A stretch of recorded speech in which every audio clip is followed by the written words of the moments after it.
தடையில்லாதபடிக்கு இருவரும் சிறகால சிந்திக்க வேண்டும் என்று சமயத்தாரத்தை ஒருவருக்கு ஒருவர் புரியாதீர்கள். உங்களுக்கு விரதத்தூர் இல்லாமையால் சாத்தான் உங்களை தூண்டிட்டாதபடிக்கு மறுபடியும் கூடி வாருங்கள். இதை நான் கட்டளையாக சொல்லாமல் யோசனையாக சொல்லுகிறேன். எல்லா மனுஷரும் என்னை போலவே இருக்க விரும்புகிறேன். ஆகிலும் அவரவனுக்கு தேவனால் அருளப்பட்ட அவரவனுக்குரிய வரம் உண்டு. அது ஒருவனுக்கு ஒரு விதமாயும் மற்றவனுக்கு வேறு விதமாய் இருக்கிறது. விவாகம் இல்லாதவர்களையும் கைமண்களையும் குறித்து நாம் சொல்லுவது என்னவென்றால், அவர்கள் என்னை போல இருந்திருந்தால் அவர்களுக்கு நலமாயிருக்கும். ஆகிலும் அவர்கள் விரத்தராய் இருக்கக்கூடாது இருந்தால் விவாகம் பண்ண கடவர்கள். தேவனை பார்க்கிறோம் விவாகம் பண்ணுவது நலம். விவாகம் பண்ணி கொண்டவர்களுக்கு நான் அல்ல, கர்த்தரே கட்டளையிடுவதாவது, மனைவியானவர்கள் தன் புருஷனுக்கு பிரிந்து போகக்கூடாது. பிரிந்து போனால் அவள் விவாகம் இல்லாதவருக்கு கடவுள் அல்லது புருஷனுடைய ஒப்புரவாக கடவுள். புருஷனும் தன் மனைவியை தள்ளிவிடக்கூடாது. மற்றவர்களை குறித்து கர்த்தர் அல்ல, நானே சொல்லுவதாவது, சகோதரனுடைய மனைவி அவிசுவாசியா இருந்தும் அவனுடைய வாசமா இருக்க அவளுக்கு சம்மதம் இருந்தால் அவன் அவளை தள்ளிவிடாது இருக்க கடவுள். அப்படியே ஒரு ஸ்திரீனுடைய புருஷன் அவிசுவாசியா இருந்தும் அவளுடைய வாசமா இருக்க அவளுக்கு சம்மதம் இருந்தால் அவள் அவளை தள்ளிவிடாது இருக்க கடவுள். என்னத்தினாலே அவிசுவாசியான புருஷன் தன் மனைவியால் பரிசுத்தமாக்கப்படுகிறான், அவிசுவாசியான மனைவியும் தன் புருஷனால் பரிசுத்தமாக்கப்படுகிறார். இல்லாவிட்டால் உங்கள் பிள்ளைகள் அசுத்தமாய் இருக்குமே, இப்பொழுதோ அவைகள் பரிசுத்தமாய் இருக்கின்றன. ஆகிலும் அவிசுவாசி பிரிந்து போனால் பிரிந்து போகட்டும். இப்படிப்பட்ட விஷயத்தில் சகோதரனாவது சகோதரியாவது அடிமைப்பட்டவர்கள் அல்ல, சமாதானமாய் இருக்கும்படிக்கே தேவன் நம்மை அழைத்திருக்கிறார். மனைவியானவர்களே, நீ உன் புருஷனை ரட்சிப்பாயோ அல்லவோ உனக்கு எப்படி தெரியும்? புருஷனே, நீ உன் மனைவியை ரட்சிப்பாயோ அல்லவோ உனக்கு எப்படி தெரியும்? தேவன் அவனவனுக்கு பகிர்ந்தபடியோ கர்த்தர் அவனவனை அழைத்ததப்படியோ அப்படியே அவனவன் நடக்க கடவன். எல்லா சபைகளிலையும் இப்படியே குற்றம் பண்ணுகிறேன். ஜெபம் பண்ணும். ஸ்தோத்திரம் நல்ல தகப்பனே, நன்றியோடுமை துதிக்கிறோம், ஸ்தோத்தரிக்கிறோம். ஆண்டவரே, எங்கள் அன்பின் தெய்வமாம் கர்த்தரா இயேசு கிறிஸ்துவே, பரிசுத்தமுள்ள தெய்வமே, உமக்கு நாங்கள் நன்றி சொல்கிறோம், நன்றியோடுமை துதிக்கிறோம், ஸ்தோத்தரிக்கிறோம். ஆண்டவரே, தேவரீர் பரிசுத்த பவுல் அப்போஸ்தலன் ஆண்டவராய் இயேசு கிறிஸ்து 1 கொரிந்தியர்கள் நிருபங்கள் ஆண்டவரை நாங்கள் இந்த இடத்தில் வாசித்ததை கர்த்தாவை நீர் கேட்டுக்கொண்டு அதற்காக நாங்கள் நன்றி சொல்கிறோம். அருமையான தேவ ஊழியக்காரன் மில்லியன் மரியன் பிரன்காம் ஆண்டவராய் இயேசு கிறிஸ்து இந்த கடைசி நாட்களில் தேவரீர் இந்த வார்த்தைகளை குறித்து கொடுக்கப்பட்ட செய்திகளை கர்த்தாவை நீர் அறிந்திருக்கிறீர். அந்த செய்திகளிலிருந்து ஆண்டவராய் இயேசு கிறிஸ்து நாட்கள் ஒரு சில பாகங்களை நாங்கள் ஆண்டவரை நோக்கி பார்க்கும்படியாக கர்த்தாவின் எங்களுக்கு அந்த மகத்தான நல்ல தருணங்களுக்காக நாங்கள் நன்றியோடுமை துதிக்கிறோம், ஸ்தோத்தரிக்கிறோம். அப்பா, எங்கள் தேவன் தாமே ஆண்டவராய் இயேசு கிறிஸ்துவே, இந்த வாசிக்கப்பட்ட வார்த்தைகளை கர்த்தர் பொறுப்படுத்திக் கொள்ளும்படியாக செபிக்கிறோம். கேட்கிற இருதயங்களையும் பேசுகிற அடியனை செம்மையான வழியில் நீர் வழிநடத்தும்படியாய் எங்கள் மீட்பர் இரட்சகருமாகிய இயேசு நாமத்தில் ஆமென். உட்காருங்க.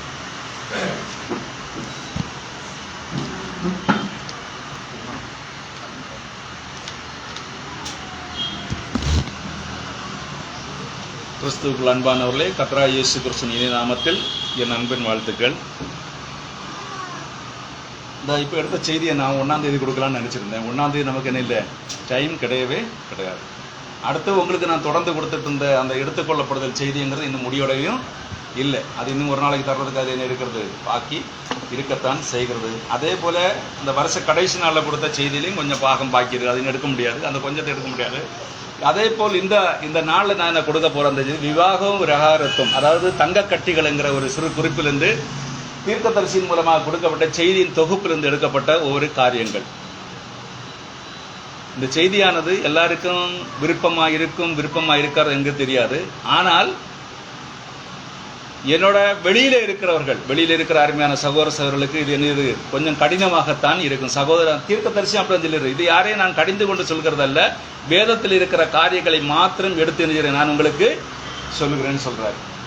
அப்போ முதல்ல ஒரு கேள்வி அங்கே கேட்கப்படுகிறது, என்னன்னா, எக்காரணத்து நிமித்தம் மனிதன் தன் மனைவியை தள்ளிவிட்டு வேறொருத்தியை விவாகம் பண்ணலாம்? எப்படி? கேள்வி என்ன தெரியுமா?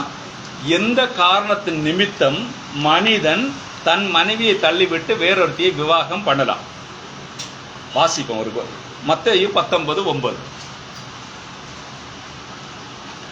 ஆதலால் எவனாகிலும் தன் மனைவி வேசித்தனத்தினால் செய்தது நிமித்தமே அன்றி அவரை தள்ளிவிட்டு வேறொருத்தி விவாகம் பண்ணினால் அவன் விபச்சாரம் செய்கிறவனாய் இருப்பான். தள்ளிவிடப்பட்டவரை விவாகம் பண்ணுகிறவனும் விபச்சாரம் செய்கிறவனாய் இருப்பான் என்று உங்களுக்கு சொல்லுகிறேன் என்றார். பாருங்க, ஆதலால் எவனாகிலும் தன் மனைவியை வேசித்தனம் செய்தது நிமித்தமே அன்றி அவளை தள்ளிவிட்டு வேறொருத்தி விவாகம் பண்ணினால் அவன் விபச்சாரம் செய்கிறவனாயிருப்பான். தள்ளிவிடப்பட்டவளை விவாகம் பண்ணுகிறவனும் விபச்சாரம் செய்கிறவனாயிருப்பான் என்று உங்களுக்கு சொல்லுகிறேன் என்றார். இன்னொரு வசனத்தை வாசியும். மத்தேயு 5:31-32. தள்ளிவிடுகிற எவனும் தள்ளுதற்சிட்டை அவனுக்கு கொடுக்கப்படவில்லை இணைக்கப்பட்டது. நான் உங்களுக்கு சொல்கிறேன், வேசித்தன முகாந்திரத்தினால் ஒழிய தன் மனைவியை தள்ளிவிடுகிறவன் அவனை விபச்சாரம் செய்யப்படுகிறவனாய் இருப்பான். அப்படி தள்ளிவிடப்பட்டவனை விவாகம் பண்ணுகிறவனும் விபச்சாரம் செய்கிறவனாய் இருப்பான். தன் மனைவியை தள்ளிவிடுகிற எவனும் தள்ளுதற் சீட்டை அவளுக்கு கொடுக்க கடவன் என்று உரைக்கப்பட்டது. நான் உங்களுக்கு சொல்லுகிறேன், வேசித்தன முகாந்திரத்தினால் ஒழிய தன் மனைவியை தள்ளிவிடுகிறவன் அவளை விபச்சாரம் செய்ய பண்ணுகிறவனாயிருப்பான். அப்படி தள்ளிவிடப்பட்டவளை விவாகம் பண்ணுகிறவனும் விபச்சாரம் செய்கிறவனாக இருப்பான். 3வது வசனத்தை வாசிப்போம். 1 கொரிந்தியர் இப்ப வாசித்த 7:39 வாசிங்க. மனைவியானவள் தன் புருஷன் உயிரோடு இருக்கும் காலமாகவும் பிரமாணத்தினால் கட்டப்பட்டிருக்கிறாள். தன் புருஷன் மரித்த பின்பு தனக்கு இஷ்டமானவனாய் கர்த்தருக்கு உட்பட்டவனாய் இருக்கிறாள். எவனையாயிலும் விவாகம் பண்ணிக்கொள்ள விடுதலையாயிருக்கிறாள். பாருங்க, மனைவியானவள் தன் புருஷன் உயிரோடு இருக்கும் காலமளவும் பிரமாணத்தினால் கட்டப்பட்டிருக்கிறாள். தன் புருஷன் மரித்த பின்பு தனக்கு இஷ்டமானவனாயும் கர்த்தருக்கு உட்பட்டவனுமாய் இருக்கிற எவனையாகிலும் விவாகம் பண்ணிக்கொள்ள விடுதலையாயிருக்கிறாள். அடுத்து 1 கொரிந்தியர் வாசித்தல் 7:10-11 வாசிங்க. விவாகம் பண்ணிக்கொண்டவர்களுக்கு நான் அல்ல, கர்த்தரே கட்டளையிடுவதாவது, மனைவியானவள் தன் புருஷனை விட்டு பிரிந்து போகக்கூடாது. பிரிந்து போனால் அவள் விவாகம் இல்லாதிருக்க கடவுள், அல்லது புருஷனுடைய ஒப்புரவாக கடவுள். புருஷனும் தன் மனைவியை தள்ளிவிடக்கூடாது. பாருங்க, விவாகம் பண்ணி கொண்டவர்களுக்கு நான் அல்ல, கர்த்தரே கட்டளையிடுகிறது. மனைவியானவள் தன் புருஷனை விட்டு பிரிந்து போகக்கூடாது. பிரிந்து போனால் அவள் விவாகம் இல்லாதிருக்க கடவுள், அல்லது புருஷனோட ஒப்புரவாக கடவுள். புருஷனும் தன் மனைவியை தள்ளிவிடக்கூடாது. இன்னும் ஒரு வசனம், மார்க் 10:7-12 வரை.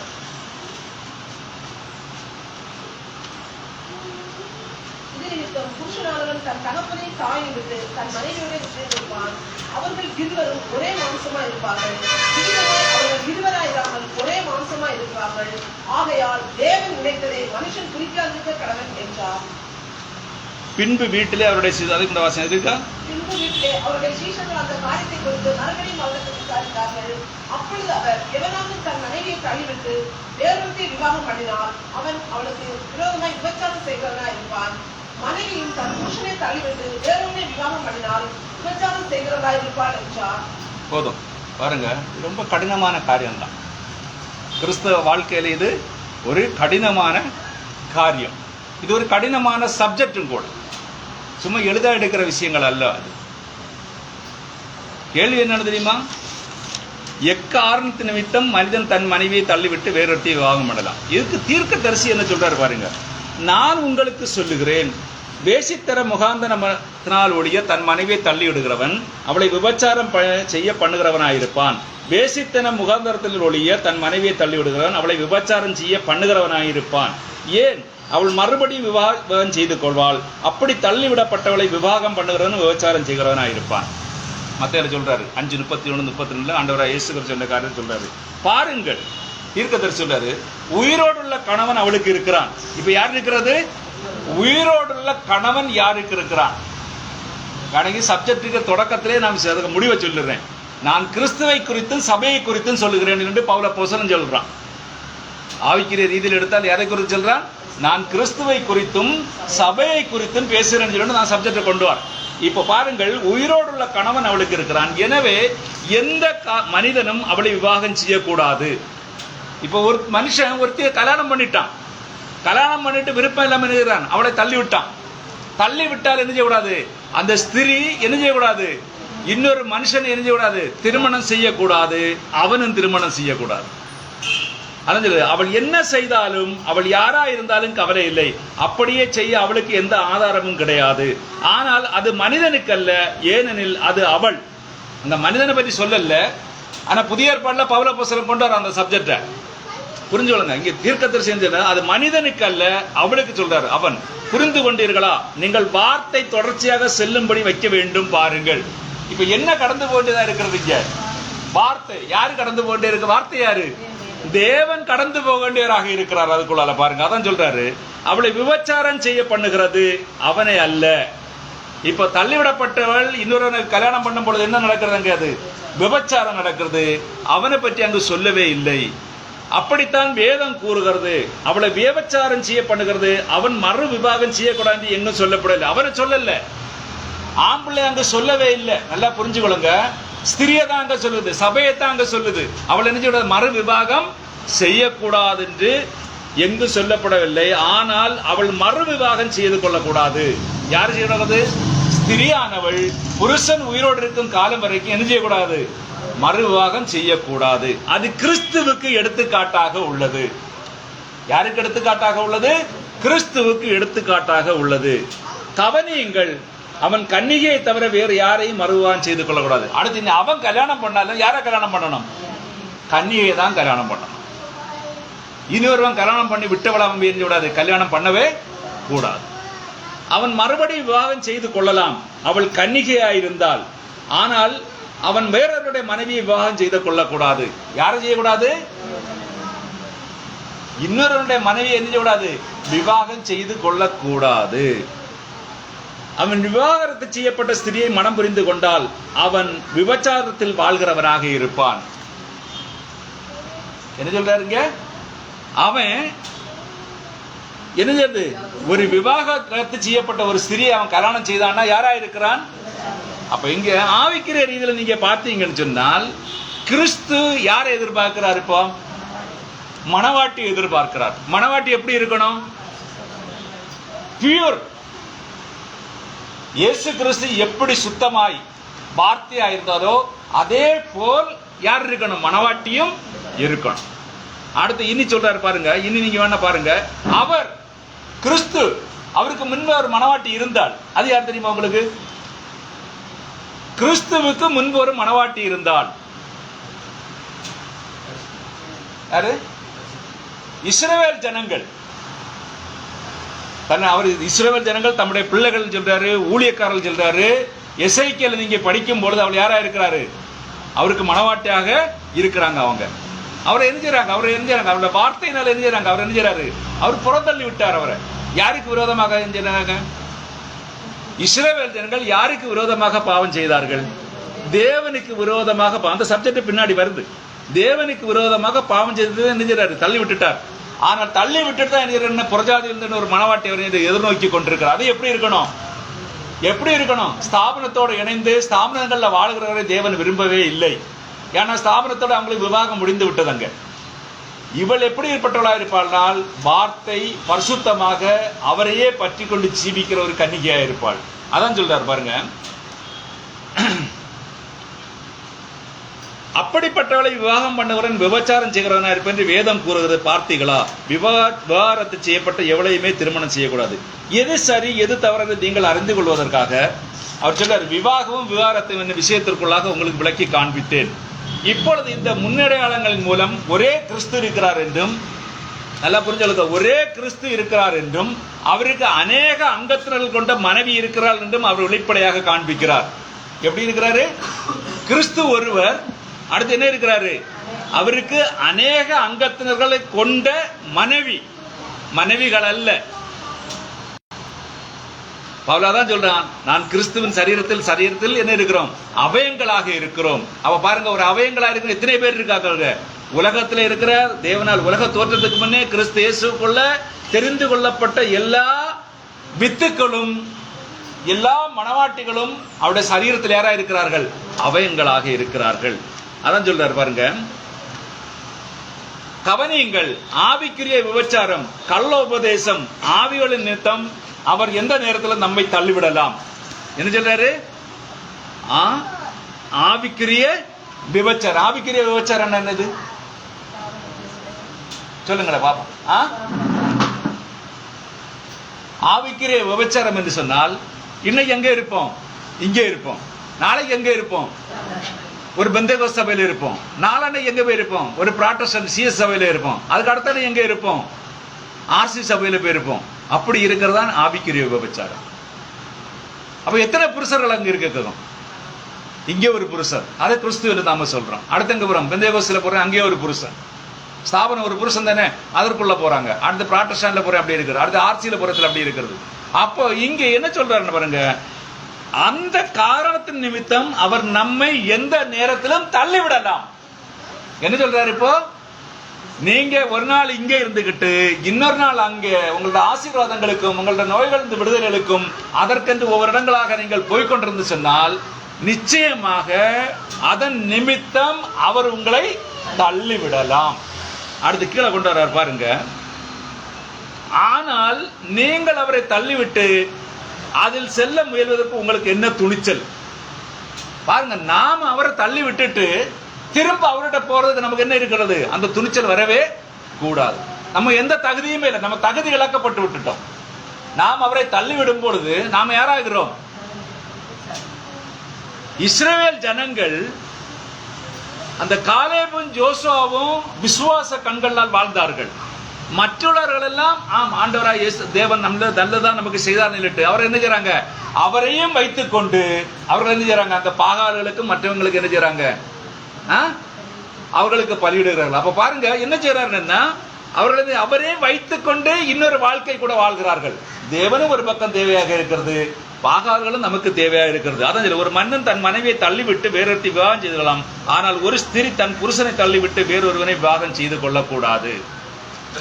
இங்க சொல்றாரு பாருங்க, ஒரு மனிதன் தன் மனைவியை தள்ளிவிட்டு வேறொருத்தியை விவாகம் செய்து கொள்ளலாம், ஆனால் ஒரு ஸ்திரீ தன் புருஷனை தள்ளிவிட்டு வேறொருவனை விவாகம் செய்து கொள்ளக்கூடாது. விவாகம் விவகாரத்தும் பிப்ரவரி 21, 1965 கொடுத்த செய்தியில். அடுத்து திரும்ப சொல்றாரு, அவளுக்கு புரிதமான அவள் விட்டு அகன்று போகக்கூடாத 3 காரியங்களை கூற விரும்புகிறேன். ஒரு சபையிடத்துல என்னெல்லாம் இருக்க வேண்டும் உள்ள விஷயங்களை இங்க சொல்றாரு பாருங்க. என்ன சொல்றாருன்னா,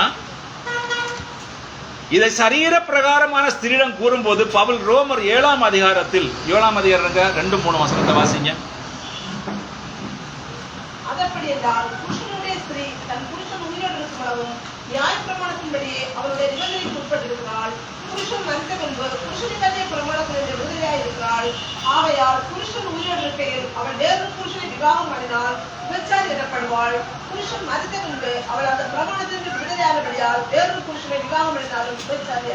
போதும் சகோதரி, போதும் பாருங்க. இங்க பாருங்க, சரீர பிரகார ஸ்திரீடம் கூறும் பொழுது பவுல் ரோமர் 7:2-3 அதிகாரத்தை செய்தது போல சபையை மனதில் கொண்டவர்களாக இருங்கள். அதுக்கும் சொல்றாருன்னா சபையை மனதில் கொண்டவர்களாக இருங்கள். எதை கொண்டு வச்சிருக்கணும்?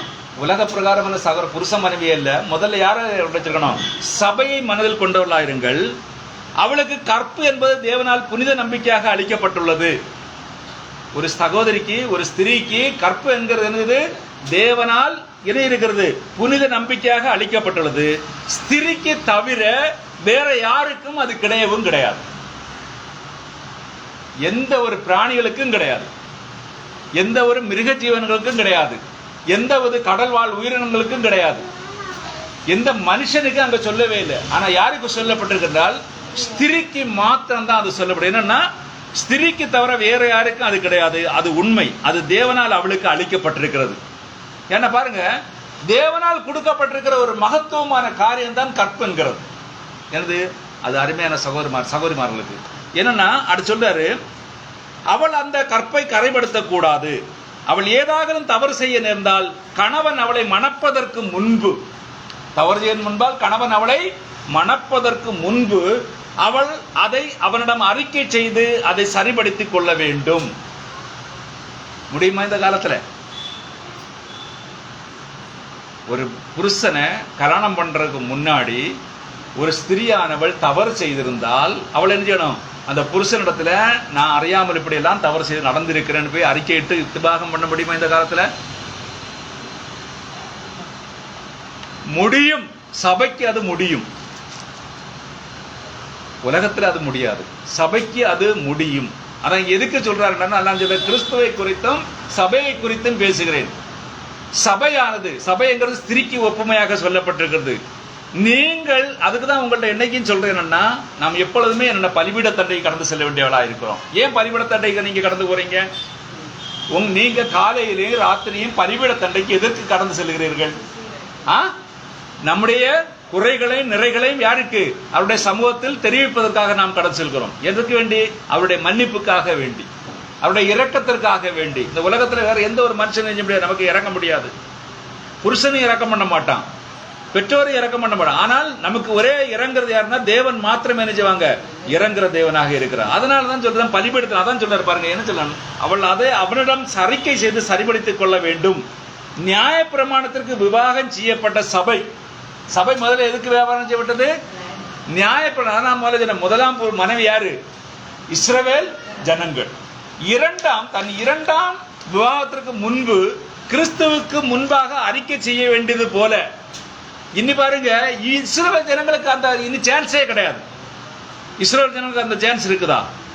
ஆனால் மணவாட்டி என யார் முன்குறிக்கப்பட்டவர்கள் அங்கு இருக்கிறார்களோ அவர்களுக்கு அந்த சான்ஸ் இருக்கிறது. நல்லா புரிஞ்சல, யாருக்கு இருக்கிறது? மணவாட்டி என்று யார் முன்குறிக்கப்பட்ட வித்துக்கள் இஸ்ரவேல் தேசத்துல இருந்தாலும் சரிதான், புறஜாதியில் இருந்து சரிதான், எந்த தேசத்துல இருந்தாலும் சரிதான், அவர்களுக்கு அந்த சான்ஸ் இருக்கிறது. என்னன்னா அவர்கள் என்ன செய்யணும்னா விவாகத்திற்கு முன்பாக கிறிஸ்துவுக்கு முன்பாக அறிக்கை செய்ய வேண்டியது போல. அப்ப நம்ம இன்றைக்கு என்ன எதிர்பார்த்து வாழ்ந்து கொண்டிருக்கிறோம்? அவருடைய வருகை நோக்கி வாழ்ந்து கொண்டிருக்கிறோம். அப்படிதான் வாழ்ந்து கொண்டிருக்கிறோம். அப்ப அவருடைய வருகை நோக்கி வாழ்ந்து கொண்டிருக்கும் பொழுது நாம் தினமும் என்ன செய்கிறோம்? அவருடைய சமூகத்தில் இருக்கிறோம், பாவ அறிக்கை என்ன செய்கிறோம்? இருக்கிறோம். சிலவங்களுக்கு பாவ அறிக்கை ரொம்ப கஷ்டமாக இருக்கும். பாருங்க, அவரு மோசஸ் சொன்ன போல நெகோமியா பாவ அறிக்கை செய்கிறான், தானியேல் பாவ அறிக்கை செய்கிறான். எல்லாருமே எல்லா தேவனுடைய மனிதர்களும் அவர்கள் இருதயத்தில் இவங்க ரெண்டு பேரும் அங்க சொல்லப்பட்டிருக்கிறது. மற்றவர்களுடைய காரியங்கள் அங்கு சொல்லப்படவில்லை. அவர்கள் தேவனுக்கு முன்பு என்ன செய்றாங்க? தன்னுடைய பாவங்களை அறிக்கையிட்டு தான் அவர்கள் கடந்து செல்கிறார்கள். அப்ப பாருங்க, இங்க என்ன சொல்றாருனால், அவள் அப்படி செய்யாமல் தன் கணவனுடன் 10 ஆண்டு காலம் வாழ்ந்த பிறகு அறிக்கை செய்வாளானால் அவளை தள்ளிவிட்டு வேறொருத்தைய மணக்க கணவனுக்கு உரிமை உண்டு. என்ன சொல்லப்பட்டிருக்குங்க?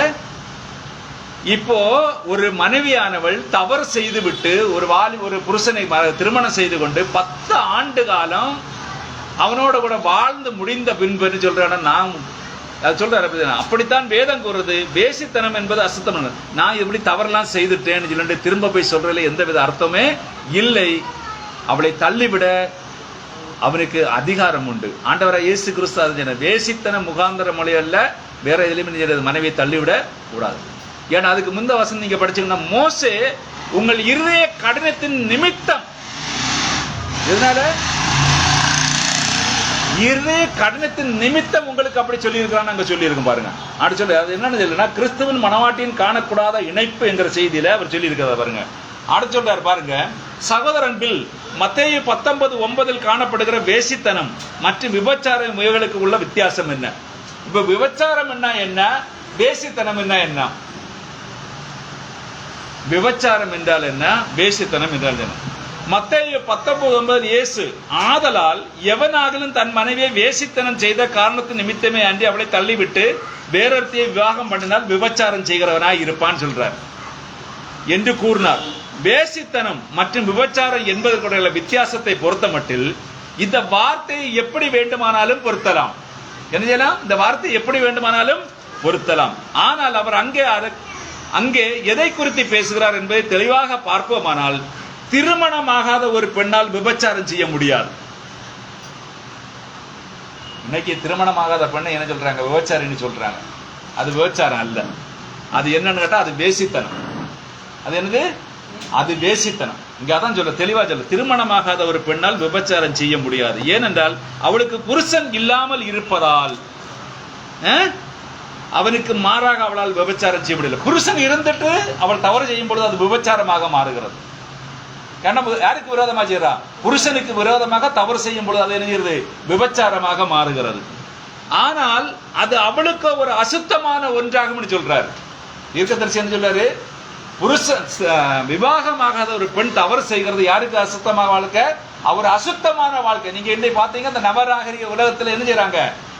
அடிக்கிறாங்க, குடிக்கிறாங்க, டான்ஸ் ஆடுறாங்க, என்னெல்லாமோ தவறுகள் செய்யறாங்க. இது என்ன ஒரு வாழ்க்கையாக இருக்கிறது? அசுத்தமான ஒரு வாழ்க்கையாக இருக்கிறது. எப்படி இருக்கிறது? அசுத்தமான வாழ்க்கையாக இருக்கு. அதான் சொல்றாரு பாருங்க, அவள் அவ்விதமாக செய்திருந்தால் அதை அவள் புருஷனுக்கு அவர்கள் இருவரும் விவாகத்துக்கு முன்னமே அவள் அறிக்கை செய்ய வேண்டும். அப்படி செய்யாதிருக்கும் பட்சத்தில் அவளுடைய புருஷனுக்கு பின்னர் அது தெரிய வருமானால் அவளை தள்ளிவிட அவனுக்கு உரிமை உள்ளது. என்ன உள்ளது? அவனுக்கு உரிமை உள்ளது. ஏனெனில் அவள் ஒரு பொய்யான வாக்கை செய்தவளாக காணப்படுகிறாள். ஏனெனில் வேதாகமம் கூறுகிறது, இது உங்களுக்கு நன்றாக அறியப்படுவதற்கு தேவனுடைய வார்த்தையின் பிரமாணம் அனுமதிக்கும் விதத்தை தவிர அதற்கு மாறாக தம்பதிகள் இணைக்கப்படுவார்களாயினும் அவர்களுடைய விவாகம் சட்டப்பூர்வமான ஒன்றல்ல. சபையில போய் கல்யாணம் பண்ணும் பொழுது என்ன கேட்கிறாரு? ஒருவருக்கு ஒருவர் மனஸ்தாபம் உண்டுன்னா அது என்ன செய்யணும்? சொல்லணும். அப்படி என்ன சொல்றாரு? இவர்களுக்கு விரோதமாட்டு எதங்களும் தவறு உண்டுனாலும் சபையார்கிட்ட கேட்கிறாரு. என்ன சொல்லணும்? யார் சொல்லணும்? சபையார் என்னங்களும் மனஸ்தாபம் இருந்தாலும் சபையாரும் சொல்லணும். அதான் சொல்றாரு பாருங்க. அவர்களுடைய விவாகம் சட்டப்பூர்வமான ஒன்றல்ல, இருதயத்தின் அந்தரங்கங்கள் எல்லாம் பகிரங்கமாக வெளிப்படுத்தப்பட போகின்ற அந்த நியாய தீர்ப்பின் நாளிலே இப்ப நம்ம செய்திருக்க தவறுகளை மணவாளனாகிய இயேசு கிறிஸ்துடைய சமூகத்தில் நாம் அறிக்கை செய்யாமல் இருந்தால் நியாய தீர்ப்புக்கு நாம கடந்து போய், மணவாட்டிக்கு கடந்து போகல, எங்க கடந்து போறோம்? நியாய தீர்ப்புக்கு நாம் கடந்து போய் அந்த நியாய தீர்ப்பின் நாளிலே பதிலளிக்க போகிற உங்கள் இருவருக்கு நீங்கள் செய்ய வேண்டியது என்று நான் கட்டளையிடுகிறதாவது. பாருங்க, நியாய தீர்ப்பின் நாளுக்கு கொண்டு போறாருங்க. சட்டப்படியாக நீங்கள் இணைக்கப்படக்கூடாது. அப்படி இருந்தா நீங்க என்ன கூடாது? இணைக்கப்படக்கூடாது என்று உங்கள் இருவருக்கும் ஏதாவது தடை இருக்குமானால் இப்பொழுதே நீங்கள் அதை அறிக்கையிடுங்கள். இப்ப என்ன செய்யறாரு? தடை இருக்குமானால் இப்பொழுதே நீங்க என்ன அதை அறிக்கையிடுங்கள். ஆதலால் வேசித்தனம் என்பது ஒரு இளம்பெண் அசுத்தமான ஜீவியின் செய்வாளானில் அதுதான் வேசித்தனமாகும். அவளுக்கு புருஷனே கிடையாது, தவறான வழியில செல்றா, அவ்வளவுதான் என்ன சொல்றாங்க? வேசி என்று சொல்றாரு. ஏனெனில் அவளுக்கு புருஷன் இல்லை, ஆனால் அவளுக்கு விவாகமாகி பிறகும் அதே விதமாக அவள் ஜீவிப்பானால் அவள் தன் புருஷனுக்கு எதிராக விபச்சாரம் செய்கிறாள். என்ன செய்யறான்? திருமணமான பின்பும் அதே வாழ்க்கை ஒரு சகோதரி வாழ்கிறாள் என்று சொன்னால் யாருக்கு விரோதமாக தவறு செய்கிறாள்? புருஷனுக்கு விரோதமாக தவறு செய்கிறாள். சில காலத்திற்கு முன்பாக ஒரு பெண் என்னிடம் வந்து, அவர் சொல்றார், சில காலத்திற்கு முன்பாக ஒரு பெண் என்னிடம் வந்து, நான் எல்லாவற்றையும் அறிக்கை செய்து விட்டேன் என்றாள். அவ எல்லாவற்றையும் யாரிடத்தில் அறிக்கையிட்டாள்? தேவனிடத்தில் அறிக்கை செய்து விட்டேன் என்றாள். அவள் மிகவும் பதட்டம் கொண்டவளாக நரம்பு தளர்ச்சி கொண்டிருந்தாள். அதை குறித்து எல்லாவற்றையும் தேவனிடத்தில் அறிக்கை செய்து விட்டேன் என்றால் நீ அதை உன் புருஷனிடம் அறிக்கையிட என்று சொன்னேன். என்ன சொல்றாரு? நீ முதல்ல எங்க அறிக்கையிட வேண்டியதா இருக்கிறாள்? புருஷனுக்காக விரோதமா என் புருஷனுக்காக நீ அறிக்கையிட வேண்டும். நீ தேவனுக்கு எதிராக விபச்சாரம் செய்யவில்லை. என்ன சொல்றாரு அங்க? அதுல பாயிண்ட் பாருங்க. என்ன சொல்றாரு? நீ தேவனுடைய சமூகத்தில் போய் அறிக்கை இடுவதற்கு நீ தேவனுக்கு விரோதமாக என்ன செய்யல? விபச்சாரம் செய்யவில்லை. உன் புருஷனுக்கு விரோதமாக நீ விபச்சாரம் செய்தாய். என்ன சொல்றாரு? தேவனுக்கு விரோதமாக நீ விபச்சாரம் செய்யவில்லை, நீ உன் புருஷனுக்கு விரோதமாக என்ன செய்திருக்கிற? விபச்சாரம் செய்திருக்கிறாய் என்றேன். ஆகவே ஒரு மனிதன் ஒரு பெண்ணை விவாகம் செய்யும் முன்பு அந்த பெண்ணோ அவனை விவாகம் செய்யும் முன்னர் அசுத்தமான ஜீவியம் செய்து பிறகு அவள் அவரிடம் வந்து திருமணம் செய்து நீண்ட காலம் சென்ற பிறகு அவள் அவனிடம், உங்களிடம் ஒன்றை நான் கூற விரும்புகிறேன், நான் வேறொரு மனிதனுடன் வாழ்ந்து தெரிந்து கொண்டிருந்தேன், உங்களிடம் நான் கூறவில்லை என்று கூறுவாளானால் என்ன சொல்றாங்க? ஒரு சகோதரனும் சகோதரியும் திருமணம் பண்ணி 10 வருஷம் கழிஞ்ச பிறகு கொஞ்ச நாள் அசுத்தமான ஜீவன் செய்து திருமணம் ஆயிட்டு, அடுத்து திருமணமாகி சந்தோஷமா இருக்கின்ற ஒரு நாள்ல போய் என்ன சொல்ற? நான் என்னுடைய விருப்பத்துக்கு என்ன செய்தேன்? வாழ்ந்து தெரிந்து கொண்டிருந்தேன் என்று கூறினாள் என்றால் அவன் அவளை தள்ளிவிட்டு வேறொருத்தையை விவாகம் செய்ய இவனுக்கு உரிமை உண்டு. எப்படி? அவன் அவளை தள்ளிவிட்டு வேறொருத்தையை விவாகம் செய்வதற்கு யாருக்கு உரிமை உண்டு? அவனுக்கு உரிமை உண்டு என்று இயேசு கூறினார். ஏனெனில் துவக்கத்தில் இவர்களுக்கு விவாகம் இல்லை. யாரும் இல்லை, முதல்ல இவங்களுக்கு என்ன ஆகல? விவாகம் ஆகவில்லை. ஏனெனில் அவனுக்கு எதிராக ஒரு பொய்யை வஞ்சகமாக கூறியிருந்தாள். அவன் நல்லா புரிஞ்சு கொள்ளுங்க.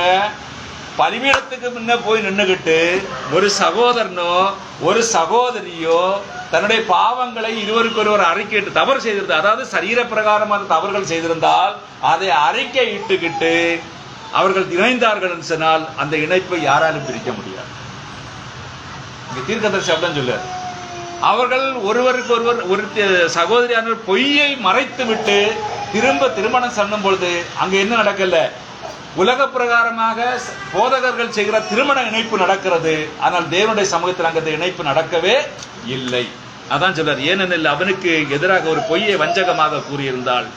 கேள்வியும் பதிலும் சொல்றார். வேத சாஸ்திரம் தவறாக வியாக்கியானம் செய்யப்பட்டதன் விளைவாக நாம் இந்த குழப்பத்தில் அகப்பட்டுள்ளோம். உண்மையிலே என்ன ரீசன்னா முதுகெலும்பு இல்லாத ஊழியக்காரர்கள். எனது சபையில என்ன சபையில எதை பேசணும், எப்படி பேசணும், விசுவாசி போனா போட்டு இருக்கட்டும்ங்கிற துணிவோட பேசுறதுக்கு என்ன இல்லை, எந்த ஊழியக்காரனுக்கு என்ன இல்லை, முடியவே இல்லை. அப்படி அவர்கள் துணிவாக பேசி இருந்தால் இந்த தமிழ்நாட்டுக்குள்ளால கன்னியாகுமரி மாவட்டத்தில் நடக்கிற இந்த டைவர்ஸ் கேஸ்கள் அதிகமாக நடக்கவே. இது யாரு காரணமா இருக்கிறதுக்கு மூல காரணம்? ஊழியக்காரன் தான் தவறு செய்கிறான். தேவன் பிரமாணத்தை யாரைய கையில கொடுத்திருக்கிறாரு?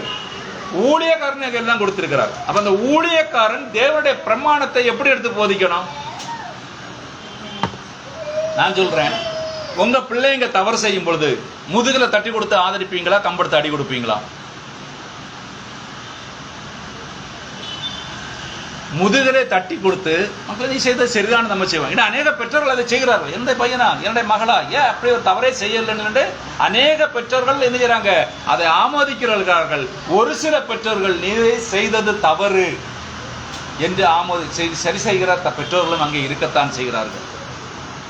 அப்போ பாருங்க, தேவன் ஒரு பெற்றோரிடம் கொடுத்திருக்கிற பொறுப்பை விட யார்கிட்ட கொடுத்திருக்கிறாரு? ஊழியக்காரத்துல அதிகமான பொறுப்பை கொடுத்திருக்கிறார். என்ன கொடுத்திருக்கிறார்? ஊழியக்காரத்துல அதிகமான பொறுப்பை கொடுத்திருக்கார். முதலாம் சபையின் காலத்துல இன்றைக்கு நமக்கு நிருபங்களாக இருக்கின்ற அந்த புஸ்தகங்களை எழுதின பரிசுத்த பவுலப்போஸ்தலன் என்ன சொல்றாருன்னா, கண்டித்து பேசுறார். ஏன் பேசுறாரு? ஏன் கண்டித்து பேசுறார்? தேவனுடைய சமூகத்துல போனா அவர் என்ன செய்யணும்? அவர் பதில் சொல்ல வேண்டியவராயிருக்கிறார். சபைகளை உருவாக்கினார், சபைகளை வழிநடத்தினார், சபைக்கு நிருபங்களை எழுதினார், சபையில் இருக்கிற சகோதரிமார்களுக்கும் சிறு பிள்ளைகளுக்கும் பெற்றோர்களுக்கும் என்ன கொடுத்தார்? உபதேசங்களை கொடுத்தார். அதனால சொல்றாரு, நான் உங்களுக்கு கடினமான உபதேசத்தை உங்களுக்கு தந்த, நீங்க எப்படி இருக்கிறீங்க? இன்னைக்கு பாலை உண்கிறவளை போல இருக்கிறீங்க. பால் யாரு குடிக்கிறது? குழந்தைகள் தான் குடிக்கும். அவங்களுக்கு அதை தான் ஜீரணம் பண்ண முடியும். நீங்க குழந்தைக்கு கொண்டு போய் பொரோட்டாவோ பண்ண கொடுத்து அது சாப்பிடாதே செய்யாது, சாப்பிடும், அது ஜீரணம் ஆகாது. அந்தந்த பருவத்திற்கு ஏற்ற உணவு அந்த கூட. அப்ப ஒரு விசுவாசிக்கு எந்த உணவுகள் தேவைப்படுகிறதோ அந்தந்த நேரத்திற்கு அந்த உணவுகளை கொடுப்பதற்கு யார் கடமைப்பட்டிருக்கிறார்? அந்த ஊழியக்காரன் தான் கடமைப்பட்டிருக்கிறார். அப்போ இதுக்கு முழு காரணமே யாரா இருக்கிறார்கள் சொன்னால் உண்மையிலே ஊழியக்காரங்க. இப்ப திருந்தி காரியம் ஒன்றுமில்லை. இப்ப திரும்பி 1-2 கண்டிஷன் சொல்லி காரியம் இல்லை. அது செய்ய வேண்டிய பருவத்தில் இருக்கணும், அதை செய்தே தீரணும். அடுத்து சொல்றாரு பாருங்க,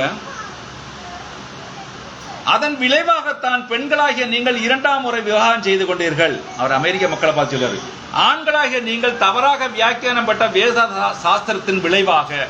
எனது பெண்களாகிய நீங்கள் 2வது விவாகம் செய்து கொண்டீர்கள், ஆண்களாகிய நீங்கள் தவறாக வியாக்கியானம் செய்யப்பட்ட வேத சாஸ்திரத்தின் விளைவாக. உங்களுக்கு எங்கேயோ ஒரு இடத்துல உதைக்கு வேதம் படிச்சிருந்தா? நெகோமியா சொல்றான், பாத்தீங்களா என்ன சொல்றான்? வந்து நெகோமியா இஸ்ரவேல் ஜனத்திலிருந்து வேற மோவாபிய ஸ்திரியோ மற்றுள்ள நாட்டு ஸ்திரீகளை கல்யாணம் பண்ணவங்க என்ன செய்யறீங்க? அவங்கள என்ன செய்யறீங்க? விட்டு விடுங்கள். ஏன் சொல்றான்? ஏன் சொல்றான் விட்டு விடுங்கன்னு? ஏன் சொல்றான்? தேவனுடைய சபை பரிசுத்தமாக இருக்க வேண்டும். எப்படி இருக்கணும்? தேவனுடைய சபை பரிசுத்தமாக இருக்க வேண்டும். அடுத்து பாருங்க, இஸ்ரவேல் ஜனங்கள்ல ஒரு விசுவாசி ஒரு இஸ்ரவேல் ஜனத்தாலை தான் கல்யாணம் பண்ண வேண்டும், தவிர வேறொரு நாட்டாளை போய் எரிஞ்சோட கல்யாணம் பண்ண கூடாது. இதுக்கு ஒரு காரணம் உங்களுக்கு என்ன சொல்லி பாருங்க. மோச இடத்துல போய் காலேபுடைய மக்களை யாரோ போய் கேட்கறாங்க. என்ன கேட்கறாங்க? எங்களுக்கு அப்பன் இடத்துல என்ன செய்யறாங்க? எங்களுக்கு என்ன செய்யுங்க, எங்களுக்கு சுதந்திரம் தாருங்கன்னு. எங்க அப்பன் யுத்தத்துக்கு வந்தவர் தானே, அதனால எங்களுக்கு அப்ப இருக்க ஸ்தானத்துல எங்களுக்கு சுதந்திரம் கொடுங்கன்னு போய் கேட்கறாங்க, பென்யமின் கோத்திரத்துல. அப்போ அந்த கோத்திரத்துல உள்ள சில பேர் அவங்க மோசேட்ட போய் சொல்றாங்க, நீங்கள் அவர்களுக்கு அவருடைய பெற்றோர்களுக்கு கோத்திரத்துக்குள்ள என்ன கொடுத்தீங்க? ஸ்தானத்தை கொடுத்தீங்க. அவர்கள் இஸ்ரவேலரையோ இல்ல எங்க கோத்திரத்திலையோ இல்லைன்னா இஸ்ரவேலரை தள்ளியோ வேறு எங்க முதல் பாயிண்ட் எங்க கொண்டாடுறாங்கன்னா, வேறு கோத்திரத்திலிருந்து கல்யாணம் பண்ணாலே இந்த கோத்திரத்திலிருந்து பங்கு எங்க போய் சேரும்? ஆண் எந்த கோத்திரத்தை சேர்ந்தாரோ அந்த கோத்திரத்துக்கு தான் இந்த பூமியுடைய பங்கு போய் சேர்ந்துடும். இனி ஒரு மோவாவியனை கல்யாணம் பண்ண என்ன செய்யும்? இந்த பங்கு எங்க போய் சேர்ந்துடும்? அங்கே போய் சேர்ந்துடும். அதனால இருக்கிறாங்க, மோசே ஒரு கட்டளை கொடுக்குறான், இவர்கள் 4 சகோதரிமார்களும் அந்த கோத்திரத்துக்கு உள்ளாலேயே விவாகம் பண்ண கடவர்கள். ஏன்? அவங்களுக்கு கொடுக்கப்பட்ட ஆஸ்தியோட பங்கு வெளியே போக கூடாது என்று. அதான் சொல்றாரு பாருங்க. அடுத்து சொல்றாரு, இயேசு நீங்கள் 2ஆம் விவாகத்தில் ஈடுபட்டிருந்து, ஒரு கேள்வி, அடுத்த கேள்வி பார்த்துருங்க. இயேசு நீங்கள் 2ஆம் விவாகத்தில் கேள்வி சொல்றாரு. நீங்கள் 2ஆம் விவாகத்தில் ஈடுபட்டிருந்து அதில் இருவரும் ஏற்கனவே விவாகரத்து செய்து கொண்டவர்களாக இருப்பார்களானால், என்ன சொல்றாரு? 2ஆம் விவாகம் பண்ணினவங்க ஏற்கனவே என்ன செய்திருப்பாங்க? விவாகரத்து பண்ணினவர்களா இருப்பார்களால் அதற்கு வருந்தி மனம் திரும்புதல் மட்டும் போதுமா, அல்லது அதை சரி செய்து கொள்ள இந்த விவாகத்தை முறித்துக் கொள்ள வேண்டுமா? முதல்ல கல்யாணம் பண்ணியாச்சு, பிரிஞ்சு போயாச்சு, அவ வேற ஒருத்தனோட போயிட்டா. அமெரிக்கன் கல்ச்சர் அப்படிதான் இருக்கு, இன்னைக்கு அப்படிதான் இருக்கு. எப்படி இருக்குது? சிறு பருவத்தில் என்ன செய்யறாங்க? லவ் பண்றாங்க. சிறு பருவத்தில் என்ன செய்யறாங்க? கல்யாணம் பண்றாங்க. சிறு பருவத்தில் 2 பிள்ளைகளை பெற்றுக்கிறாங்க. 2 பிள்ளைகள் பெற்ற உடனே என்ன செய்யறது? வாழ்க்கையில சிறு முறிவுகள், பொறுத்து போறதுக்குள்ள முறிவுகள், பேச்சு அட்ஜஸ்ட் பண்ண முடியாதனால, தாழ்மை இல்லாததுனால, தேவனுடைய பயம் இல்லாததுனால என்ன செய்யுது? அங்க வாழ்க்கையில் ஒரு முறிவு ஏற்படுகிறது. அவர் 2 பிள்ளைகளையும் கூட்டி என்ன செய்யறா? இன்னொரு என்ன செய்யறா? கல்யாணத்துக்கு போறா. இவன் இன்னொருத்தி 2 பிள்ளைகளை வச்சிருக்கிறா. இல்ல இந்த பிள்ளையோட கூட்டிட்டு இவன் என்ன செய்யறா? இன்னொரு கல்யாணம் பண்ணுகிறான். அதுக்குதான் அந்த கேள்விக்கு அவன் கேட்கிறான் பாருங்க, மனம் திரும்புதல் மட்டும் போதுமா, அல்லது அதை சரி செய்து கொள்ள இந்த விவாகத்தையும் முறித்துக் கொள்ள வேண்டுமா? அங்க அதுக்கிட்ட ரெஜிஸ்டர் ஆபீசர் நிறைய திறந்தா இருக்குது. அதுக்கு அதை பாருங்க. இதுக்கு யார் உத்தரவாதி என்று சொன்னால், அந்த தேசத்தை ஆளுகிற அதிபதிகள் உத்தரவாதிகளாக இருக்கிறார்கள். இப்ப ஒரு முறை கல்யாணம் பண்ணி முடிஞ்சாச்சு, அடுத்து திரும்பவும் கல்யாணம் பண்றது யாரு? தேசத்தின் அதிபதியோட உத்தரவாதம் நடக்கிறது. அந்த அதிபதியும் இதற்கு எதிராக தேவனுக்கு உத்தரவு செல்லுடையவனாக இருக்கிறான் பாருங்க. அதான் சிலர் புரித்துக் கொள்ள வேண்டுமா சொல்றாரு. நீங்கள் 2ஆம் விவாகத்தில் ஈடுபட்டிருந்து அதில் இருவரும் ஏற்கனவே விவாகரத்து கொண்டவர்களாக இருப்பீர்களானால் இதற்கு நான் ஏற்கனவே பதில் கூறிவிட்டேன் என்று நினைக்கிறேன். பாருங்கள், ஆம், ஏற்கனவே பதில் கூறிவிட்டேன். இருவருமே மக்களே, இவர்களை நான் கூற வேண்டிய சூழ்நிலை இல்லாமல் இருந்தால் நலமாய் இருக்கும். இப்ப என்ன சொல்றாருன்னா, அவருக்கு சபையில இருக்கிற விசுவாசிகளும் இதை செய்திருக்கிறாங்க. உங்களுக்கு புரிஞ்சு இல்லையா என்ன நடந்திருக்காங்க? சபையில் இருக்கிற விசுவாசிகள் என்ன செய்திருக்கிறாங்க இந்த மாதிரி காரியங்களுக்கு. அதான் சொல்றாரு, மக்களே, இவளை நான் கூற வேண்டிய சூழ்நிலை இல்லாமல் இருந்தால் நலமாய் இருந்திருக்கும். இந்த கூட்டத்தில் உட்கார்ந்திருக்கும் என் நண்பர்கள் உள்ளனர். அது சொல்றாரு, எனக்கு இந்த கூட்டத்தில் யார் இருக்கிறது? எனக்கு நண்பர்கள் உள்ளனர். எனக்கு தெரியும் அவர்கள் இதை கூறுவது என்னை கொண்டு விடுகிறது. அவர்களுக்கு வேண்டி இதை கூறுறது யாரை கொண்டு விடுகிறது? என்னை கொண்டு விடுகிறது. ஆயினும் அதை நான் கூறியே ஆக வேண்டும். பாருங்க, அவர் நிமிர்ந்து நிற்கிறாரு. எனக்கு நண்பர்கள் இருக்கிறார்கள், உறவினர்கள் சோர்ந்து போகவே இல்லை. உலகமானது இத்தகைய மோசமான சூழ்நிலையில் உள்ளது. உலகம் எப்படி இருக்கிறது? இத்தகைய மோசமான நிலைமையில் உள்ளது. ஏதோ ஒரு ஏழை ஸ்திரீ தவறு செய்து ஒரு குடிகாரனை மனம் செய்து கொண்டு அந்த வழியே சென்று விடுகிறாள். அல்லது ஏதோ ஒரு ஏழை மனிதன் தெருவில் திரியும் ஒரு பெண்ணை அறியாமல் மனம் புரிந்து கொண்டு அவன் உயிரோடுள்ள வரைக்கும் அந்த பெண்ணுடன் கட்டப்பட்டிருக்கிறான். அது மிகவும் பயங்கரமான ஒரு காரியம். விவாகம் என்பது புனிதமான ஒன்று. இந்த ஏழை ஸ்திரீனில் எங்க சொல்றேன்மா, நான் தான் சொன்னேன், ஒருவரோட கல்யாணம் பண்ணியிருப்பாங்க, இல்லையாங்க மனசுக்கு பொறுத்த என்னோட என்ன செய்றாங்க, இன்னொரு கல்யாணம் பண்ணிட்டு வாழ்றது. அதே போல அவன் என்ன சொல்றான்? தெருவில் வந்துடுவான். அதான் சொல்ற பாருங்க, அந்த வழியே செல்லும். ஏதோ ஒரு ஏழை மனிதன் தெருவில் தெரியும் ஒரு பெண்ணை அறியாமல். ஏழை மனிதன் சும்மா ஒண்ணும் கிடையாது. அவன் கல்யாணமாவி என்ன இருக்கிறான், டைவர்ஸ் ஆகி தெருவில் கிடக்குறான். ஏன்னா அப்புறம் என்ன செய்யுது, அங்க டைவர்ஸுக்கு போற விதத்துல ஒண்ணு இருக்கிறதெல்லாம் கொடுத்துட்டு போக வேண்டிய நிலைமை ஆயிரும்.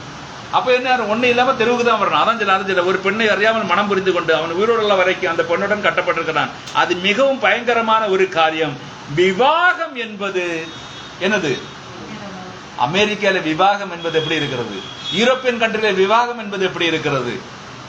கல்ஃப்லயும் அப்படிதான் இருக்கு, அரபு தேசங்கள்லயும் அப்படிதான் இருக்கு. விவாகம் என்பது கண்ணியமான ஒன்று அல்ல, புனிதமான ஒன்று அல்ல. அவங்களுக்கு எல்லாம் அவங்களுக்கு என்னன்னா டிஷர்ட், இந்த நம்ம வேற எழுதுறோம், நம்ம உடையை மாற்றுறது போல நிலைமையில் அவர்கள் வாழ்ந்து கொண்டிருக்கிறார்கள்.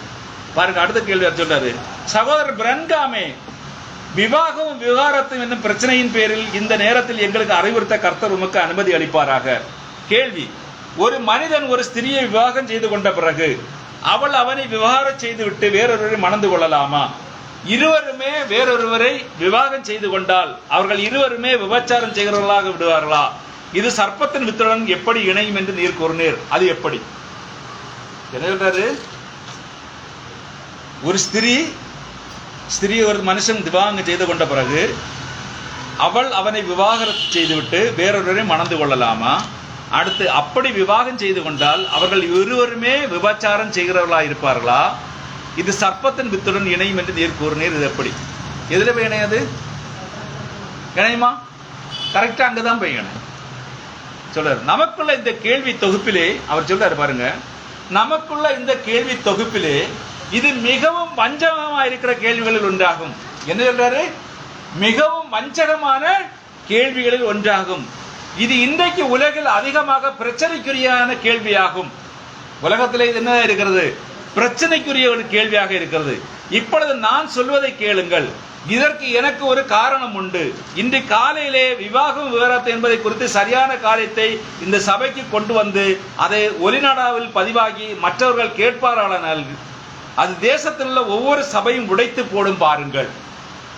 உண்மையான அந்த தீர்க்கதரிசியுடைய விவாகம் விவகாரத்தின் செய்தியானது எந்த சபையில பிரசங்கம் பண்ணாலும் அந்த சபை என்ன செய்யறாது? என்ன செய்யறோம்? தீர்க்கதரிசி சபை என்ன செய்யறோம்? அது உடைத்து போட்டுரும். ஏன்? காரணம் என்ன? காரணம் என்ன? கொண்டு வர பாருங்க. இப்பொழுது எனக்கு உதவி செய்யும். வேதாகம் என் முன்னில் வைக்கப்பட்டுள்ளது. இந்த கேள்வியின் பேரில் கர்த்தர் உரைக்கிறார் என்பதை நான் பெற்றிருக்கிறேன். இதை குறித்து தர்க்கம் செய்யும் இரு சாராருமே தவறாக இருக்கின்றனர். கல்யாணம் பண்ணி முடிஞ்சு டைவேர்ஸ் ஆகி திரும்பவும் கல்யாணம் பண்ற கண்ணது என்னதான் இருக்கிறது? தேவனுக்கு முன்பாக இதாக இருக்கிறது, விபச்சாரம் பண்ணுகிறதா இருக்கிறது. இது சர்ப்பத்தின் வித்துடன் இணையுமா என்று சொன்னதுக்கு அவர் சொல்றாரு, இரு சாராருமே தவறாக இருக்கிறனர். ஏற்கனவே விவாகமானவர்கள் மறுபடியும் விவாகம் செய்கிறவர்கள் இருவருமே தங்கள் செயலில் தவறு செய்கின்றவர்களாக இருக்கின்றனர். என்ன சொல்றாரு? ஏற்கனவே விவாகமானவர்களை மறுபடியும் விவாகம் செய்கிறவர்கள் இருவருமே தவறு செய்கிறவர்களாக இருக்கிறார். ஏற்கனவே விவாகமானவர்களை திரும்பவும் விவாகம் செய்கிறவர்கள் என்ன இருக்கிறது?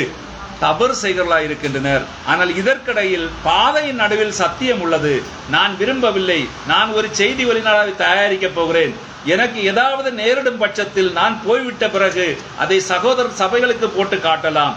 நான் அதன் பேரில் ஒரு ஒலிநாடாவை தயாரித்து அது எங்குள்ளது என்பது உங்களுக்கு சபையில் காண்பிக்க விரும்புகிறேன். ஆனால் நான் கர்த்தரால் ஏவப்படும் வரைக்கும் அதை குறித்து ஒன்றையும் சொல்ல மாட்டேன். இப்படிப்பட்ட காரியங்களில் நான் கர்த்தரால் ஏவப்பட வேண்டும் என்று உணர்கிறேன். நான் ஏவப்படாமல் போனால் நான் நன்மை செய்வதை காட்டிலும் அதிக சேதத்தை விளைவிப்பேன். ஏன்னா தேவனுடைய சமூகத்தில் பெர்மிஷன் இல்லாம வந்து சொன்னார்னா எது ஆகுறது? அதிக சேதம். அங்க மனுஷன் ஞானத்துல உதவி சொல்ல முடியாது. தேவ ஞானத்தினால்தான் என்ன செய்ய முடியும்? அந்த காரியங்களை சொல்ல முடியும். இல்லையா என்ன உண்டாகிறதுக்கு? சேதம் உண்டாகும். இப்பொழுது இதை நீங்கள் கவனிக்க விரும்புகிறேன். கேள்வி: ஒரு மனிதன் ஒரு ஸ்திரியை விவாகம் செய்து கொண்ட பிறகு அவள் அவனை விவாகம் செய்துவிட்டு வேறொருவரை மணந்து கொள்ளலாமா? இருவருமே வேறொரு விவாகம் செய்து கொண்டால் அவர்கள் இருவருமே விபச்சாரம் செய்வர்களாய் விடுவார்களா? இப்பொழுது என் நண்பனே, உங்கள் மனதை நோக வைக்க நான் விரும்பவில்லை. ஆனால் அதுதான் உண்மை. தள்ளிவிடப்பட்டவளை விவாகம் பண்ணுகிறவன் விபச்சாரம் செய்கிறவனாய் இருப்பான். என்ன செய்றாரு? தள்ளிவிடப்பட்டவளை விவாகம் பண்ணுகிறவன் விபச்சாரம் செய்கிறவனாக இருப்பான் என்று இயேசு கூறியுள்ளார். மத்தேயு 5:32 வாசிக்கணும். 5:32 எரிஞ்சு நிற்கிறது. தள்ளிவிடப்பட்டவளை நீ திருமணம் பண்ண என்ன? நீ விபச்சாரம் செய்கிறவனாக இருப்பான். அதைத்தான் நான் கூற விரும்பவில்லை. ஆனால் அதுதான் உண்மை. என்ன சொல்றாரு? அதை நான் கூற விரும்பவில்லை, ஆனால் அதுதான் உண்மை. இப்பொழுது இதன் பேரில் நான் ஒருவாறு நீங்கள் இதை நான் கூறுகிறேன், இதை நான் கூறட்டும், கர்த்தர் அல்ல, இதை நான் கூறுகிறேன். இந்த நேரத்தில் உங்களுக்கு மறுபடியும் விவாகமாயிருந்து நீங்கள் இருவருமே ரட்சிக்கப்பட்டு பரிசுத்தாவினால் நிறையப்பட்டு பிள்ளைகளை பெற்றிருப்பீர்களானால், இப்பொழுது இது நான் என்பதை ஞாபகம் கொள்ளுங்கள், கர்த்தர் அல்ல என்பதை. நீங்கள் தொடர்ந்து ஒன்றாக வாழுங்கள். என்ன சொல்றாரு?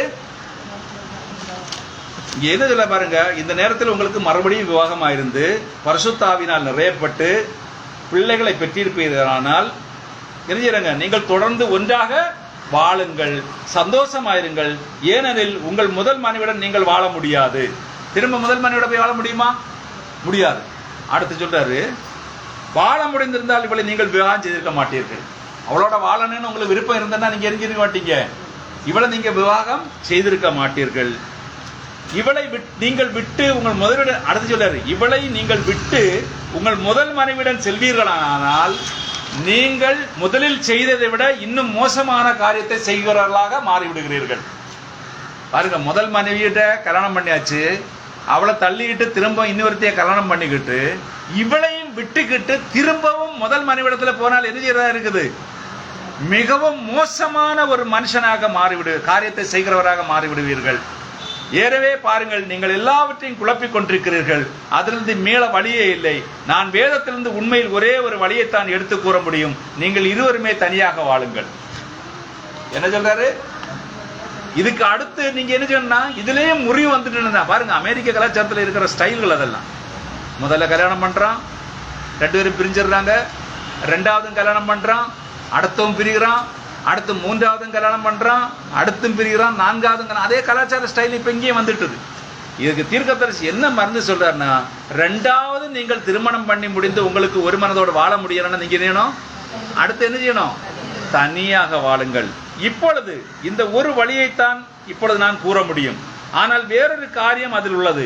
அதை இப்பொழுது என்னால் கூற முடியாது. இது கர்த்தர் அல்ல, நான் தொடர்ந்து வாழுங்கள் என்று நான் கூற காரணம், இதை நீங்கள் ஒலிநாடாவில் பதிவு செய்ய நேர்ந்து என்றாலும் ஒரு நாள் இதை குறித்து நான் மறுபடியும் பேச இருந்தால் இதை நான் கூறின விதத்தை ஞாபகப்படுத்திக் கொள்ளுங்கள். ஞானமுள்ளவர்களாக இருந்தால் அதை நான் எவ்விதம் அப்பொழுது கூறினேன் என்பதை நீங்கள் கேட்டு அறிந்து கொள்ள முடியும். அப்பொழுது நீங்கள் அறிந்து கொள்வீர்கள். ஞானமுள்ளவர்களாக இருந்தால். ஏன்னா நல்ல ஆலோசனைகளை கொடுக்கிறார். ஆனா அந்த கலாச்சாரத்துக்கு என்ன செய்ய முடியல, அவங்களால விடுபட்டு வெளியே வரவே முடியல. அடுத்து சொல்றார், ஒரு உண்மையான உத்தமமான சகோதரியை காட்டிலும் அருமையான ஒன்று கிடையாது. நீங்க செய்தி புஸ்தகங்களை வாசிக்கும் விதத்துல அநேக இடத்துல சொல்லுவாரு, உண்மையான அருமையான சகோதரிகளை குறித்து சொல்றாரு. ஏன் சொல்றாரு? அவங்களெல்லாம் நல்ல கனம் பண்ணுவார். அவர் சீமாட்டிகளேன்னு சொல்லுவார். ஏன் கனம் பண்றாரு? கிறிஸ்துவுக்குள்ளாக ஜீவிக்கிற அருமையான சகோதரிகளை. மற்றவங்களை அவர் சொல்லவே மாட்டார். கிறிஸ்துவுக்குள்ளாக ஜீவிக்கிற அருமையான சகோதரிகளை பார்த்து சொல்றாரு, சீமாட்டிகளேன்னு சொல்றாரு, கனம் பொருந்தியவர்களேன்னு சொல்றாரு. ஏன் சொல்றாரு? ஏன்? ஒரே விவாகம் பண்ணி கொண்டவர்களாக இருப்பார்கள், கிறிஸ்துவுக்கு வந்து பரிசுத்தமாக ஜீவிக்கிறவர்களாக இருப்பார். அவங்களுக்கு தான் என்ன செய்யறாரு? இந்த காரியத்தை அங்க சொல்றாரு. பாருங்க என்ன சொல்றாரு, ஒரு உண்மையான உத்தமமான சகோதரியை காட்டிலும் அருமையானது ஒன்று கிடையாது என்பது என் கருத்து.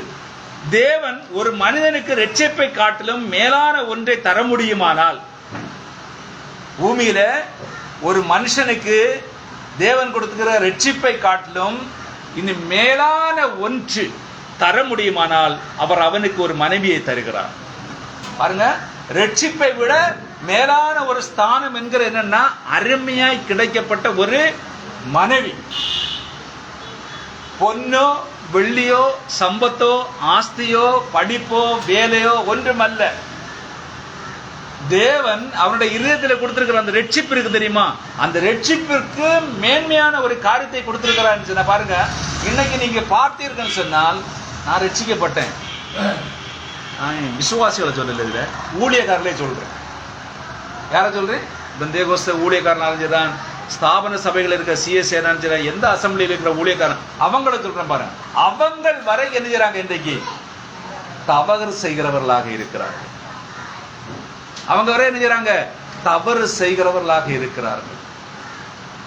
தன் மனைவியை விட்டுக்கிட்டு போயிருந்து ஊழியம் செய்யறது தேவன் எங்கேயுமே செல்லல. அதுக்குன்னு கேள்வி இருக்குங்க, அதுக்குன்னு கேள்வி வச்சிருக்கிறார். ஊழியக்காரன் எப்படி இருக்க வேண்டும், மூப்பர்கள் எப்படி இருக்க வேண்டும் கேள்வி அங்க உள்ள வச்சிருக்கிறார். அப்ப சொல்ற என்னன்னா, ஒரு அருமையான தேவனுடைய மனிதனுக்கு அவர் கொடுத்திருக்கிற ரட்சிப்பை காட்டிலும் மேன்மையான ஒரு காரியம் சொன்னா என்ன தெரியுமா? அவனுடைய மனைவி. ஏன் தெரியுமா உங்களுக்கு?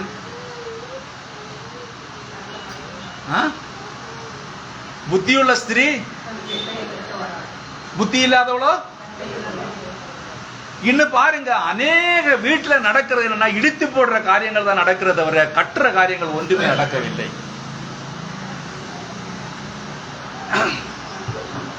சகோதரிமார்கள் வேலை பார்க்கலாம், சம்பாதிக்கலாம், எந்த வழியில இருந்தாலும் தான் புருஷனுக்கு கொடுக்க வேண்டிய கணத்தை நாம் கொடுத்துதான் தீர வேண்டும். புருஷன் தான் தலை. யாரா இருக்கிறது? ஒரு குடும்பத்திற்கு யாரு தலையா இருக்கிறது? புருஷன் தான் தலை.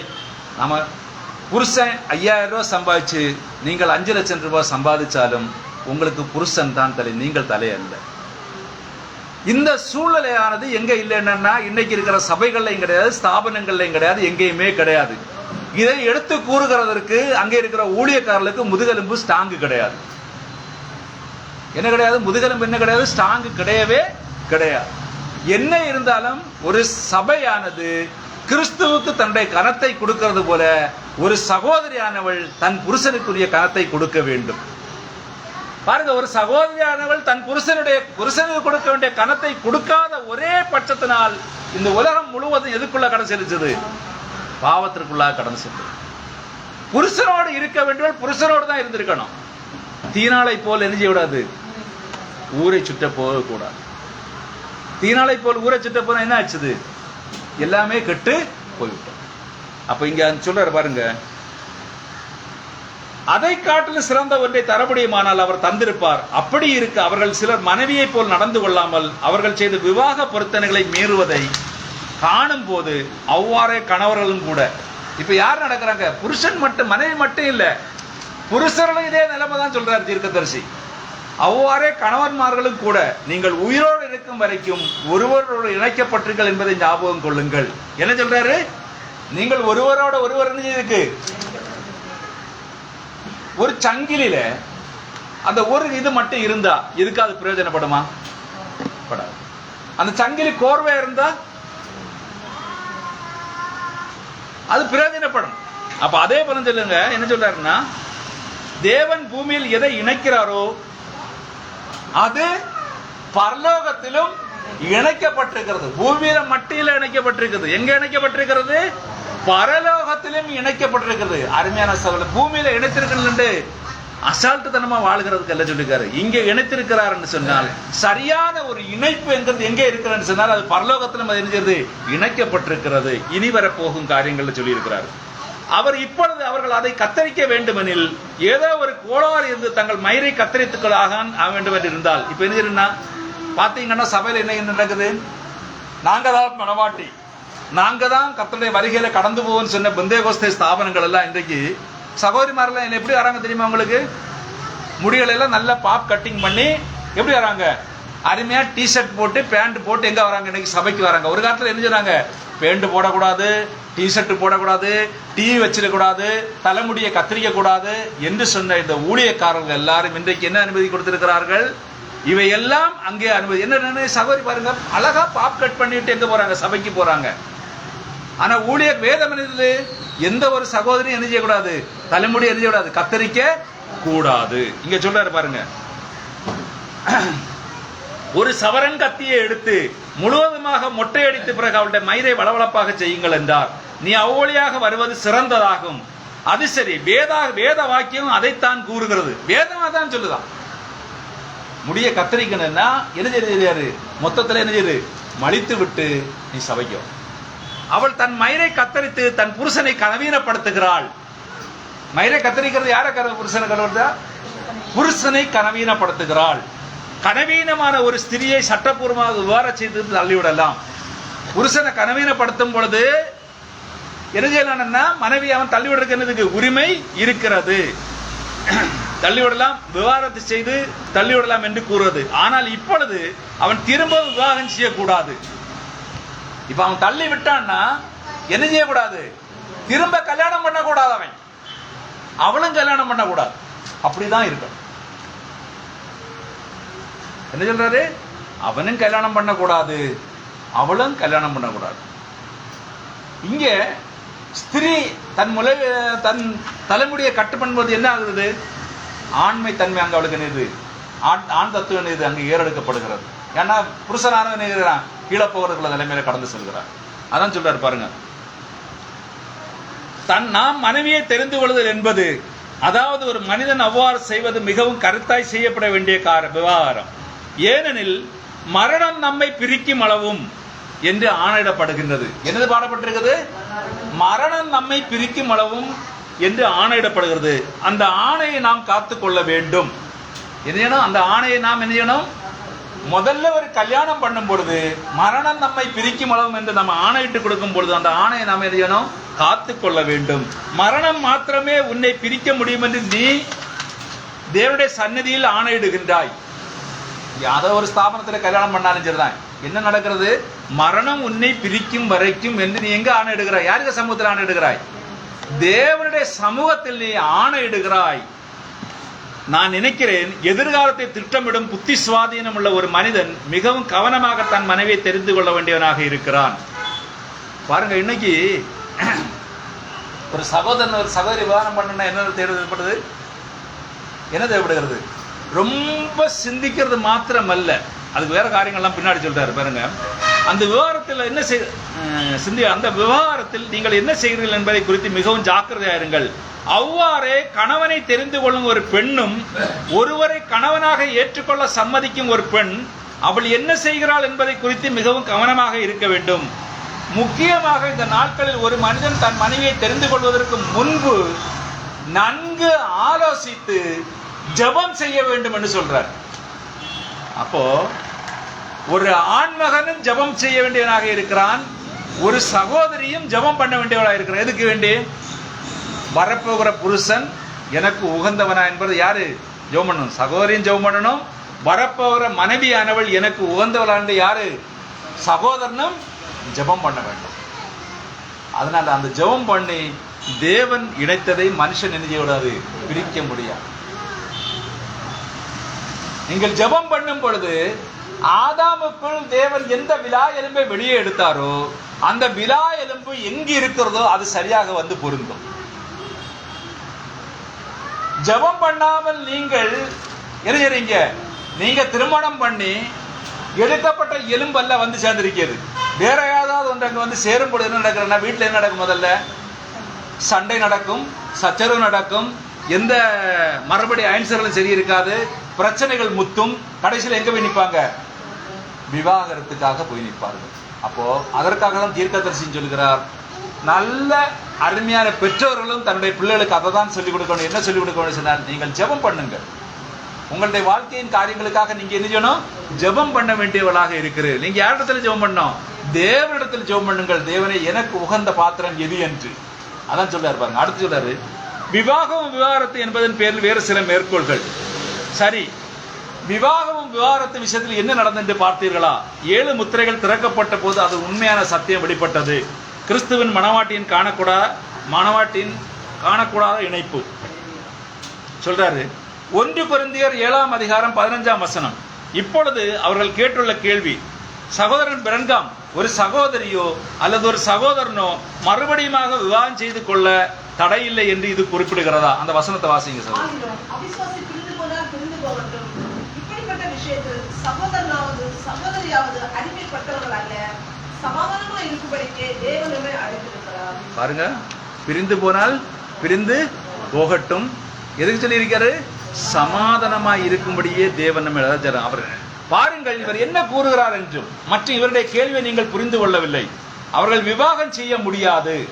பாருங்கள், அது வேதாகமத்தில் முரண்பாட்டை கொண்டு வரும். வேத வசனங்கள் ஒன்றுக்கொண்டு முரண்பாடானது அல்ல. புரிகின்றதா? இப்பொழுது நீங்கள் வேதாகமத்தின் வசனத்தை வாசிப்பனால் மாத்திரமே அது என்னவென்று கூறவென்று நீங்கள் விரும்புகிறீர்களோ அந்த விதமாகவே உங்களால் செய்ய முடியும். உங்கள் கருத்துக்கு பொருத்தமான விதத்தில் பொருத்தும்படியாக அல்ல, ஆனால் அவை எதை குறித்து பேசுகின்றதோ அந்த கருத்தை தான் நீங்கள் எடுத்துக்கொள்ள வேண்டியவர்களாக இருக்கிறீர்கள். என்னைக்கு பாருங்க, வேதாகம் நம்ம விருப்பத்துக்கு இணைஞ்சு வரவே செய்யாது. ஆனா இந்த ஸ்தாபனங்கள்ல பார்த்தீங்கன்னு சொன்னா, பெந்தேகோஸ்து ஐக்கியங்கள்ல பார்த்தீங்கன்னு சொன்னா, உலக மக்களிடத்துல பார்த்தீங்கன்னு சொன்னா, வேதமானது அவர்கள் விருப்பத்திற்கு அது வளைந்து போகிறது. எப்படி போகிறது? அவங்க விருப்பத்துக்கு அது என்ன செய்கிறது? வளைந்து போகிறது. எப்படி என்று சொன்னால், ஆகாபுடைய சமூகத்துல 400 தீர்க்கதரிசிகள் இருந்தார்கள். எப்படி இருந்தாங்க? ஆகாபுடைய சமூகத்துல யார் இருந்தாங்க? 400 தீர்க்கதரிசிகள் இருந்தார்கள். 400 தீர்க்கதரிசிகளும் ஆகாபோடு இணைந்து போனார்கள். மிகாயா என்ற ஒரு தீர்க்கதரிசி இருந்தான், எலியா என்ற ஒரு தீர்க்கதரிசி இருந்தான். இருவருடைய காலத்துக்கு முன்பு எலிசா என்கிற ஒரு தீர்க்கதரிசியும் இருந்தான். இணைந்து போனார்களா? ஏன் போக முடியல? ஏன் போக முடியவில்லை? இவர்கள் தேவனுக்கும் தேவனுடைய வார்த்தைக்கும் வைராக்கியமாக நின்றார்கள். அவர்கள் ராஜாவுக்கும் ராஜாவுடைய எதுக்கும் ஆசவாசங்களுக்கும் அவர்கள் துணையாக நின்றார்கள். அதான் உண்மை. அவங்க எதுக்கு நின்னாங்க? ராஜாவுடைய காரியங்களுக்கு துணையாக நின்றார்கள். ராஜா என்ன செய்தாலும் நீர் செய்வதெல்லாம் சரிதான் என்றார்கள். ஆனால் இவர்கள் தேவன் எதை கூறுகிறாரோ அது மட்டும்தான் சரி, மனிதன் எதை கூறினாலும் அதை அனைத்தும் தவறு என்று சொல்லி நின்றார்கள். இங்கே அதான் சொல்றாரு பாருங்க, உங்கள் கருத்துக்கு பொருத்தமான விதத்தில் பொருத்தும்படியாக, ஆனால் அவர்கள் எதை குறித்து பேசுகிறதோ அந்த கருத்தை தான் நீங்கள் எடுத்துக்கொள்ள வேண்டியவர்களாக இருக்கிறீர்கள். இப்பொழுது நாம் இதை பார்ப்போமா? அந்த விதமாகத்தான் நீங்கள் வேதாகமத்தில் முரண்பாடுகளை புரிந்து கொள்கிறீர்கள். வேதாகமத்திலே முரண்பாடுகள் இருக்கிறது. நீங்க மனுஷன் நிறைய பேர் என்ன சொல்றாங்க, வேதாகம் என்ன செய்யுது, முரண்பாடுகளுடைய புஸ்தகம் சொல்றாங்க. வேதாகம் முரண்பாடுகள் கிடையவே கிடையாது. ஆதியாகமம் 1ஆம் அதிகாரம் 1ஆம் வசனம் முதல் வெளிப்படுத்தின விசேஷம் 24ஆம் அதிகாரம் கடைசி வசனம் வரை எனக்கு இது இருக்குது. அதுல முரண்பாடே கிடையாது. வேதம் தெளிவாக பேசுகின்றது. ஏசாயா தீர்க்கதரிசியினராக தேவன் பேசுகிறார். வேதத்திலே தேடி வாசியுங்கள், அவைகளில் ஜோடு இல்லாத ஒன்றுமே இராது. அவருடைய ஆவி வரணும்னா நீங்க எங்க போனோம்? ஆவியை பெறுகிறதுக்குள்ள வழிக்கு நீங்க முதல்ல போனோம். ஆவி பெறாம மனுஷ எண்ணங்களோட மனுஷ சிந்தையோட வேதாகத்தை படித்தா புரிந்து கொள்ள முடியவே முடியாது. அதான் சொல்றாரு. இப்பொழுது இங்கே இந்த நபரானவர் தெரிந்து கொள்ள விரும்புகிறார் அல்லது அவர்கள் எதை அறிந்து கொள்ள வேண்டும் விரும்பினாரோ அதை பற்றிய கேள்வி. கர்த்தருக்குள்ளாக இருக்கின்ற ஒரு சகோதரனோ அல்லது ஒரு சகோதரியோ மறுபடியும் மறுவிவாகம் செய்ய தங்கள் துணையை விட்டுவிட்டு விவாகம் அல்லது மறுவிவாகம் செய்து கொள்ளலாமா? செய்யக்கூடாது. தீர்க்கதரிசி வரவே சொல்றாரு, செய்யக்கூடவே கூடாது. இப்பொழுது நாம் அந்த 1 கொரிந்தியர் 7ஆம் அதிகாரம் 10ஆம் வசனத்தில் ஒன்று வாசிங்களேன்.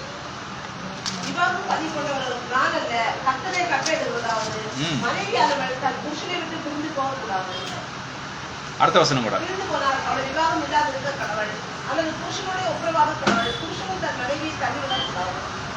பாருங்க, அதுதான் கர்த்தருடைய கட்டளைகள்.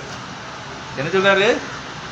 விவாகம் பண்ணி கொண்டவர்களுக்கு நான் அல்ல, கர்த்தரே கட்டளையிடுகிறார். யார் சொல்றது? இப்ப பவுல் அப்போஸ்தலன் சொல்றான் பாருங்க, நான் அல்ல, கர்த்தரே கட்டளையிடுகிறாவது மனைவியானவள் தன் புருஷனை விட்டு பிரிந்து போகக்கூடாது. பிரிந்து போனால் அவள் விவாகம் இல்லாதிருக்க கடவுள் அல்லது புருஷனோட ஒப்புராக கடவுள். புருஷனும் தன் மனைவியை தள்ளிவிடக்கூடாது. அதுதான் கர்த்தருடைய கட்டளைகள். மற்றவர்களை குறித்து கர்த்தர் அல்ல, நானே சொல்லுகிறதாவது, சகோதரனுடைய மனைவி அவிசுவாசியா இருந்தாலும் தொடங்குறாரு. அவனுடனே வாசமாயிருக்க அவளுக்கு சம்மதம் இருந்தால் அவன் அவளை தள்ளிவிடாதிருக்க கடவன். இப்பொழுது அவனுடைய பொருளை கவனிங்கள். பாருங்கள், நீங்கள் இதற்கு முன்பிருந்த அதிகாரம் முழுவதும் நீங்கள் வாசித்து பார்த்தால், நாம் ஒரு மனைவியை மணந்து அவள் நான் விவாகம் செய்து பிறகு நான் ஒருவர் விசுவாசியாகும் பொழுது என் மனைவியும் ஒரு விசுவாசியாக இல்லை எனில் நான் அவளை தள்ளிவிடுவேனாக? ஓ இல்லை, அது அவ்வாறாக இல்லை. அவ்விதமாக நீங்கள் செய்யவே கூடாது. இப்ப நான் ஒரு விசுவாசியா இருந்துட்டு ஒரு சகோதரியை கல்யாணம் பண்ணி சகோதரி விசுவாசி இல்லை, அப்ப அவளை என்ன செய்யக்கூடாது? தள்ளிவிடக்கூடாது. ஏன்னா தேவன் நினைத்து விட்டாருங்க. அது சொல்றாரு, சகோதரனுடைய மனைவி அவிசுவாசியா இருந்தும் அவனுடனே வாசமாயிருக்க அவளுக்கு சம்மதம் வந்தால் அவன் அவளை தள்ளிவிடாதிருக்க கடவன். அது விவாகத்தினால் காரணத்தினால் அல்ல, அது அவிசுவாசத்தின் காரணத்தினால். திரும்பவும் மறுவான் செய்ய அல்ல. பாருங்கள், அவளுடனே தரித்திருக்க வேண்டும். என்ன சொல்றாரு? அவளுடனே தரித்திருக்க வேண்டும். அடுத்து சொல்றாரு பாருங்க, அப்படியே ஒரு ஸ்திரீயோட புருஷன் அவிசுவாசியா இருந்தும், அடுத்து சொல்றாரு, அப்படியே ஒரு ஸ்திரீனுடைய புருஷன் அவிசுவாசியா இருந்தும் அவளுடனே வாசமாயிருக்க அவனுக்கு சம்மதம் இருந்தால் அவள் அவனை தள்ளிவிடாதிருக்க கடவுள். அது சரியே. ஆங்கில வேதாகமத்தில் அவள் அவனை விட்டு பிரிந்து செல்லாதிருக்க கடவுள்னு சொல்லி இருக்குது. இங்க என்ன சொல்லி இருக்குது? தள்ளிவிடாதிருக்க கடவுள். தமிழ்ல சொல்லி இருக்குது. இங்கிலீஷ்ல என்ன சொல்லி இருக்கு? அவள் பிரிந்து செல்ல இருக்க கடவுள் என்று இருக்குது. என்னத்தினால? அவிசுவாசியான புருஷன் தன் மனைவியினால் பரிசுத்தமாக்கப்படுகிறான், அவிசுவாசியான மனைவியும் தன் புருஷனால் பரிசுத்தமாக்கப்படுகிறாள். இல்லாவிட்டால் உங்கள் பிள்ளைகள் அசுத்தமாயிருக்குமே.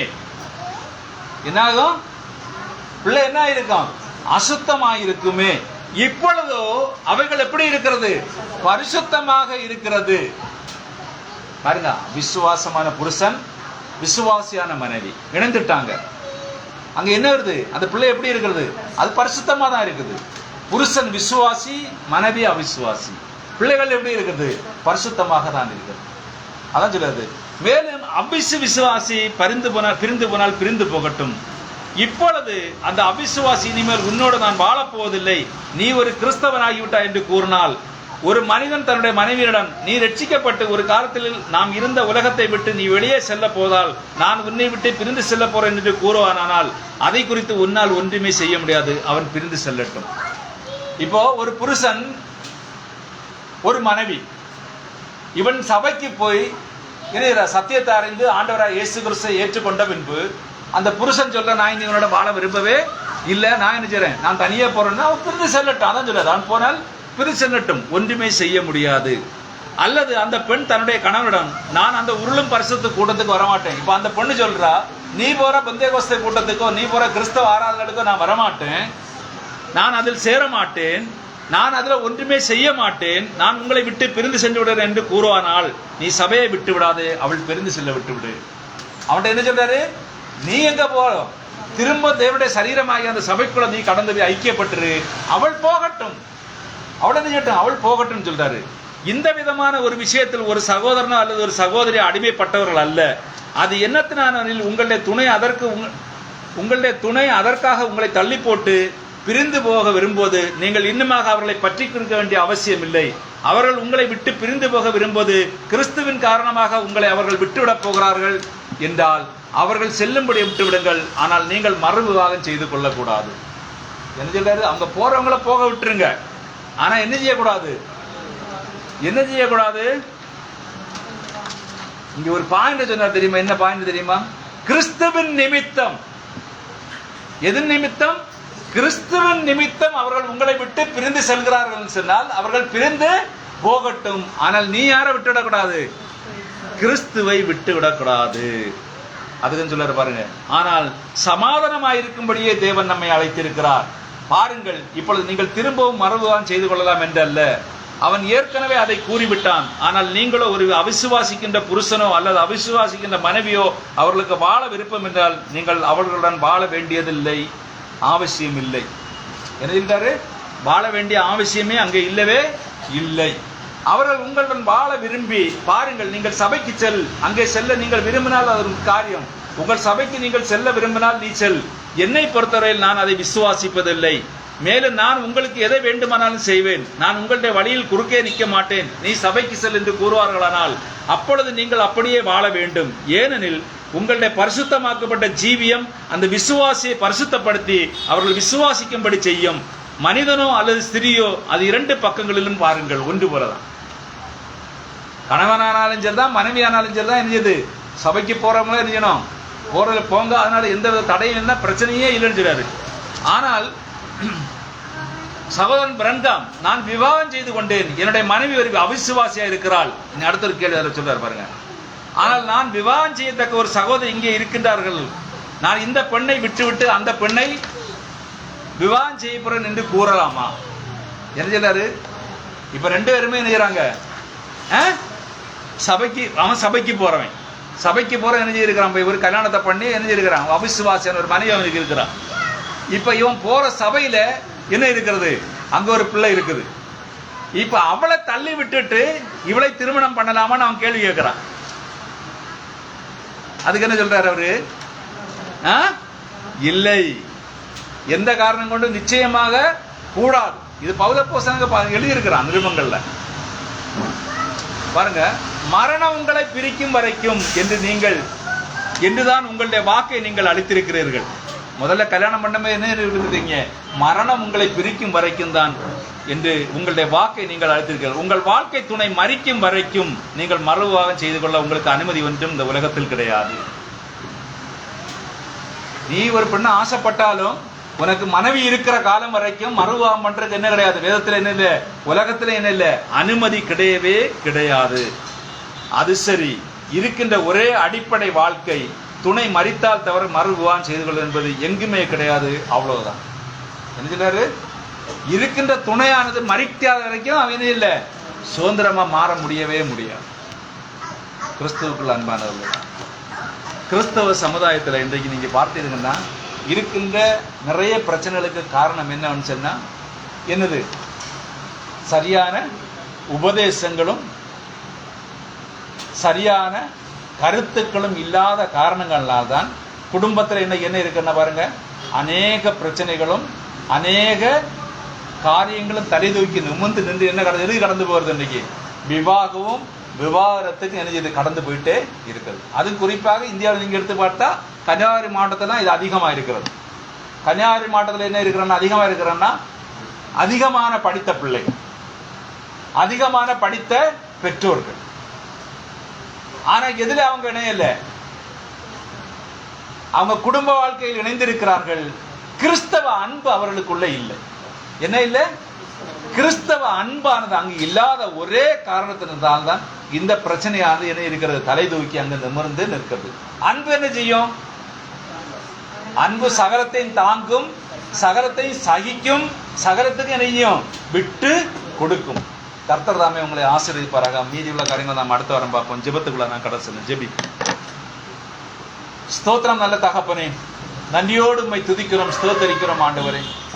எங்கள் அன்பின் தெய்வமாம் கர்த்தராகிய இயேசு கிறிஸ்து பரிசுத்தமுள்ள தெய்வமே, உமக்கு நாங்கள் நன்றி சொல்கிறோம், நன்றியோடு உம்மை துதிக்கிறோம், ஸ்தோத்தரிக்கிறோம். அப்பா, இதோ சகோதரர்களாக, சகோதரிகளாக, சிறு பிள்ளைகளாக, வாலிப பிள்ளைகளாய், முதியோர்களாய் உடைய சமூகத்தில் நாங்கள் கடந்து வந்து அப்பாவுமே ஆராதிக்கும்படிய நல்ல ஒரு தருணத்தை கர்த்தாவின் எங்களுக்கு தந்திருக்கிறது. அதுக்காக நமக்கு நாங்கள் நன்றி சொல்கிறோம், நன்றியோடு உம்மை துதிக்கிறோம், ஸ்தோத்தரிக்கிறோம் ஆண்டவரே.